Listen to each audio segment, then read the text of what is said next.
बड़ी खबर आपको बता दें, मुंबई के कुर्ला में गाड़ियों पर चिपकाए जा रहे हैं आई लव मोहम्मद के स्टिकर। इस स्टिकर विवाद में एक नया मोड़ आ गया है। बीजेपी नेता किरीट सोमैया ने यह दावा किया है कि कुछ मुस्लिम युवकों द्वारा जबरन कार, ऑटो और टू व्हीलर पर स्टिकर लगाए जा रहे हैं। किरीट सोमैया कुर्ला जा रहे हैं। उन्होंने चुनौती दी है कि कोई उनकी गाड़ी पर स्टिकर लगा कर दिखाए। इसे देखते हुए वहां पुलिस बंदोबस्त भी बढ़ा दिया गया है।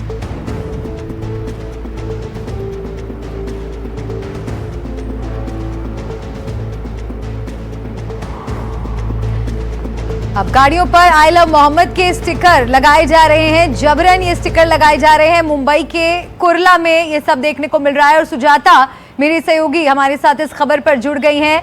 सुजाता, मेरी आवाज आप तक पहुंच रही है तो आप बताइए कि वहां पर क्या तस्वीरें आप देख पा रही हैं। किरीट सोमैया ने चैलेंज किया है कि मैं वहां जा रहा हूं और देखता हूं कि कौन ऐसा करता है।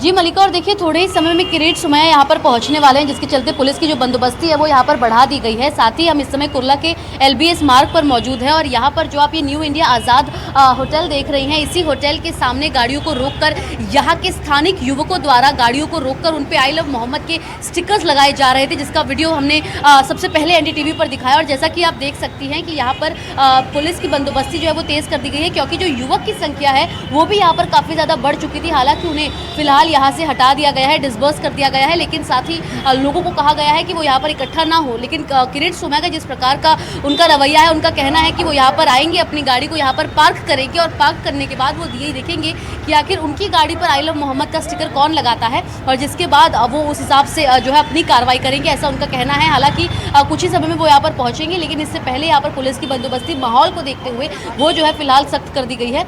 जाहिर सी बात है, आई लव मोहम्मद का विवाद जो है मुंबई के कई इलाकों में पिछले कई दिनों से देखने मिल रहा है, जहां पर जिसके विरोध में आई लव महादेव के भी स्टिकर्स जो है वो मुंबई के कई इलाकों में, कई पंडालों में नवरात्रि के मद्देनजर लगाए जा रहे हैं। जी बिल्कुल, ये मामला बढ़ता ही चला जा रहा है। नजर बनाए रखेगा आप सुजाता, आगे भी हम आपका रुख करेंगे कुछ और जानकारी और अपडेट्स के लिए। तो पुलिस की मौजूदगी में ही स्टिकर्स चिपकाए जा रहे हैं और जैसा कि सुजाता तस्वीरें दिखा रही थी, वहां पर भारी पुलिस बल भी तैनात किया गया है। आइए अब आगे बढ़ते हैं और बात करते हैं दिल्ली के डर्टी बाबा यानी स्वामी चैतन्यानंद की, जिस पर उसके संस्थान की कई छात्राओं ने छेड़छाड़ समेत कई आरोप लगाए हैं। बाबा पुलिस के शिकंजे में है, उससे लगातार पूछताछ की जा रही है, जिसमें आपत्तिजनक चैट की भी बात सामने आई है। बाबा की 3 महिला सहयोगियों से भी पूछताछ हो रही है। यह भी सामने आ रहा है कि स्वामी चैतन्यानंद पूछताछ में सहयोग नहीं कर रहा है।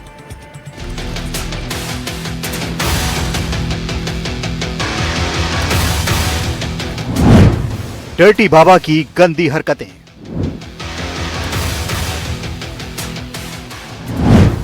मोबाइल से खुलते राज। दिल्ली के आश्रम में छात्राओं को टॉर्चर करने वाले स्वामी चैतन्यानंद से पुलिस लगातार सवाल पूछ रही है। बाबा ठीक से जवाब नहीं दे रहा है, लेकिन कई जानकारियां सामने आ रही हैं। जो सामने आ रहा है वो ये बताने के लिए काफी है कि इस बाबा ने कैसा आतंक मचा रखा था। जानकारी के मुताबिक बाबा की महिला सहयोगियों को हिरासत में लेकर बाबा से उनका आमना सामना करवाया जा रहा है। पुलिस को बाबा के मोबाइल फोन से कई लड़कियों के चैट्स मिले हैं। बाबा इन चैट्स में लड़कियों को तरह तरह के लालच देकर बरगलाने की कोशिश कर रहा है। इतना ही नहीं, बाबा ने कई एयर होस्टेस के साथ फोटो खिंचवाकर अपने फोन में रखे थे। कई लड़कियों के डीपी के स्क्रीनशॉट बाबा ने अपने मोबाइल फोन में रखे हुए हैं। बड़ी संख्या में लड़कियों के चैट मिले हैं और बड़ी संख्या में चैट डिलीट मिले हैं। ये सामने आ रहा है कि फरारी के दौरान वो लंदन का व्हाट्सएप नंबर इस्तेमाल कर रहा था। उसके मोबाइल में HIK विजन मोबाइल ऐप मिला। इस ऐप के जरिए ही आश्रम के CCTV कैमरे कनेक्ट थे। ये भी सामने आ रहा है कि बाबा को अपने किए पर कोई पछतावा नहीं है और वो लगातार झूठ बोल रहा है। सख्ती से पूछताछ और सबूतों को दिखाने पर ही बाबा दिल्ली पुलिस के सवालों के जवाब देता है। वहीं दिल्ली पुलिस बाबा की 3 महिला सहयोगियों से भी पूछताछ कर रही है। सूत्रों के मुताबिक तीनों सगी बहनें बताई जा रही हैं। इनमें से एक इंस्टीट्यूट की डीन रही है, बाकी दोनों वार्डन रही। बताया जा रहा है कि बाबा के मोबाइल से अश्लील फोटो भी मिला है। ये फोटो बाबा के रूम का ही बताया जा रहा है। सबूतों के आधार पर, डिजिटल एविडेंस के आधार पर लगातार उससे पूछताछ कर रही है और पूछताछ को आगे बढ़ा रही है। वहीं दिल्ली पुलिस ने उन 3 महिलाओं को भी पूछताछ के लिए बुलाया है जो आश्रम में बाबा की बेहद करीबी रही हैं। इनके नाम हैं श्वेता, काजल और रश्मि। रश्मि इसमें से आश्रम की डीन रही है, वहीं श्वेता और काजल वार्डन रही हैं। और दिल्ली पुलिस के मुताबिक ये वही 3 महिलाएं हैं जो कि लड़कियों को धमकाती थी और बाबा की चैट्स लड़कियों के मोबाइल से डिलीट करती थी। दिल्ली पुलिस के मुताबिक ये तीनों महिलाएं सगी बहनें हैं जो कि बाबा के काफ़ी क्लोज थीं और इनमें से एक महिला की अश्लील फोटो बाबा के मोबाइल से मिली है, जो कि बाबा के कमरे की फोटो है। ये भी सामने आ रहा है कि चैतन्यानंद को अपने रसूख का भी बड़ा गुरूर था। ये भी सामने आ रहा है कि वो तरह तरह के लालच देता था, धमकियां देता था। सूत्रों के मुताबिक बाबा कुछ लड़कियों को अल्मोड़ा भी ले गया था। एक लड़की से किसी लड़के का हनी ट्रैप भी करवा रहा था। बाबा का आश्रम वाला कमरा काफी लग्जरी है, उसमें बेड है, टीवी है, कमरे में ही एक छोटा सा ऑफिस है। ये भी सामने आ रहा है कि उसने कई लड़कियों के बायोडेटा मंगवाए थे। लड़कियों को एयर होस्टेस की नौकरी लगाने का झांसा देता था। महंगे गिफ्ट जैसे घड़ियां और चश्मे वगैरह भी देता था। दिल्ली पुलिस ने बाबा के मोबाइल से एक ऐप भी जो है उसको देखा है। इसी ऐप से आश्रम के तमाम सीसीटीवी कैमरे कनेक्ट थे और बाबा इसके जरिए ही आश्रम में जो एक्टिविटी हो रही है, खास तौर से जो लेडीज वॉशरूम था उसके बाहर वो नज़र रखता था। दिल्ली पुलिस ने आश्रम के अंदर जो बाबा का कमरा है उसको भी देखा है, वहां जाकर जांच की है। पुलिस के मुताबिक कमरे के अंदर बाबा का एक बेड पड़ा हुआ है, इसके अलावा टीवी लगी हुई है। वहीं पर बाबा ने एक अपना दफ्तर भी बनाया हुआ था और साथ में एक बड़ी सी बालकनी है। लग्जरी रूम बाबा का उस कमरे के अंदर है, जो कि एक तरह से टॉर्चर रूम था, जहां पर बैठकर बाबा लड़कियों को बुलाता था और उनके साथ में छेड़खानी करता था। बाबा के काले कारनामों की कुंडली खुल रही है। आरोप बेहद गंभीर हैं। जमीन हड़पने का मामला है। साथ ही स्वामी चैतन्यानंद पर संस्थान में पढ़ने वाली 17 छात्राओं के साथ छेड़छाड़ और शोषण के आरोप भी हैं।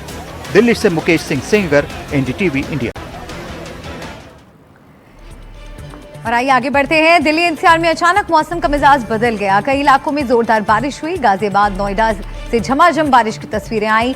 बारिश की वजह से लोगों को गर्मी से राहत मिली, लेकिन इस बीच दुर्गा पूजा पर असर पड़ता दिखाई दे रहा है।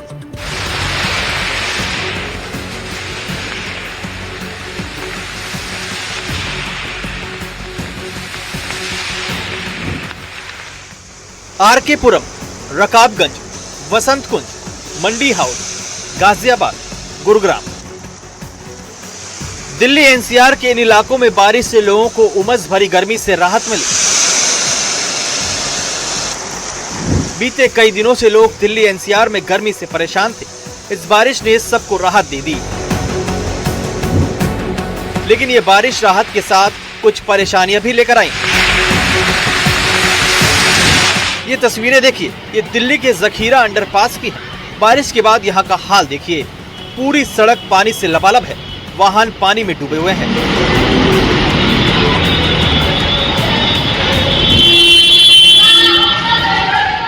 इस बीच एक स्कूटर वाले को पानी में अपना वाहन घसीट कर ले जाना पड़ा, क्योंकि पानी के चलते उसका वाहन बंद हो गया।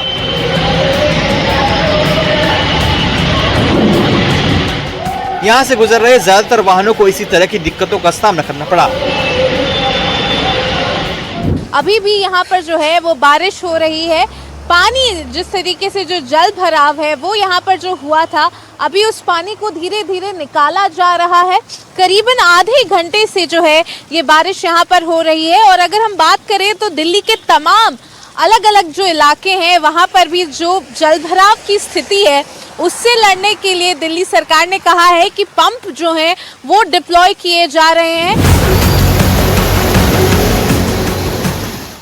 ये तस्वीरें दिल्ली के पड़पड़गंज की हैं। बारिश के बाद यहाँ जलभराव से हालत बिगड़ गई। सड़कों पर पानी का हाल देखिए, कई वाहन इस पानी में बंद हो गए, जिसके बाद वाहन चालक धक्का लगाते हुए नजर आए। ये वक्त दुर्गा पूजा का है, ऐसे में बारिश का होना लोगों को रास नहीं आ रहा। इन दिनों लोग पूजा अर्चना के लिए दुर्गा पंडालों में जाते हैं। लोगों की भारी भीड़ रहती है। बारिश ने लोगों की उम्मीदों पर थोड़ा पानी फेर दिया है। कई इलाकों में छाते लेकर लोग निकले हुए हैं और कोशिश ये की जा रही है कि कम से कम दुर्गा पूजा जिस तरह से मनाई जा रही है उसके उत्साह में कोई कमी ना आए। मैं इस समय अंतरंग में हूँ, मयूर विहार का पूजा पंडाल है। 30 दशक पुराना ये पूजा पंडाल है, लेकिन यहाँ जोश कम होता नजर नहीं आ रहा है। भले बारिश हो रही हो, लेकिन लोग बैठकर अपने पूजन अर्चन में व्यस्त हैं और ठीक उसी तरह से आज के दिन, महाअष्टमी के दिन, भोग ग्रहण करने के लिए भी यहाँ शामिल हुए हैं। ये समय त्योहारों का है, दशहरा भी आने वाला है। ऐसे में मौसम विभाग ने बारिश को लेकर जो पूर्वानुमान जताया है उससे लोग थोड़े से चिंतित हैं। मौसम विभाग के मुताबिक अगले 2 दिनों तक दिल्ली एनसीआर में बारिश होगी। 30 सितंबर 1 अक्टूबर तक हल्की बारिश होने का अनुमान है। 2 अक्टूबर से बारिश में कमी आएगी, लेकिन 3-4 अक्टूबर को बादल छाए रहेंगे और फिर 5 अक्टूबर तक इसी तरह का मौसम बना रहेगा। अभी जो बारिश हो रही है नॉर्थ वेस्ट इंडिया में, एनसीआर दिल्ली ही नहीं बाकी राज्यों में भी, इवन राजस्थान में भी हैवी रेनफॉल हो चुका है। उसका अभी रीजन क्या है कि एक जो क्लाउड पैच देख रहे हैं अरबियन सी में, ये एक लो प्रेशर के एसोसिएशन है।